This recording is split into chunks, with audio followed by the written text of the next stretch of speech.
প্রিয় দেশবাসী, আমার বক্তব্য স্পষ্ট। কাউকে সংখ্যালঘু হিসাবে বিবেচনা করার প্রয়োজন নেই। বাংলাদেশে মুসলমান, হিন্দু, বৌদ্ধ, খ্রিস্টান, বিশ্বাসী কিংবা অবিশ্বাসী কেউ সংখ্যালঘু নন। বরং আমাদের একটি পরিচয়, আমরা সকলে বাংলাদেশী। সুতরাং ব্যক্তি হিসাবে কারো প্রতি কোনো ক্ষোভ থাকলে প্রয়োজনে আইনগত পদক্ষেপ নিন, কিন্তু দয়া করে আপনারা কেউ নিজ হাতে আইন তুলে নেবেন না। অন্যকে নিরাপদ রাখুন, নিজেকেও নিরাপদ রাখুন। নিজের মহত্ব দিয়ে প্রমাণ করুন আপনি আওয়ামী লীগ নন, বরং আপনি একজন মানুষ। আইন শৃঙ্খলা বাহিনীর কোনো সদস্যের প্রতি কারো কোনো প্রতি ক্ষোভ থাকলেও নিজেরা প্রতিশোধ গ্রহণ করবেন না।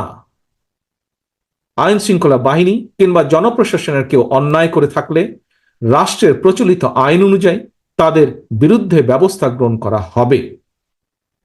দেশে কোনো সরকারি কিংবা বেসরকারি প্রতিষ্ঠান কিংবা বিদেশের দূতাবাসগুলো নিরাপদ রাখা আপনার, আমাদের সকলের কর্তব্য, সকলের দায়িত্ব।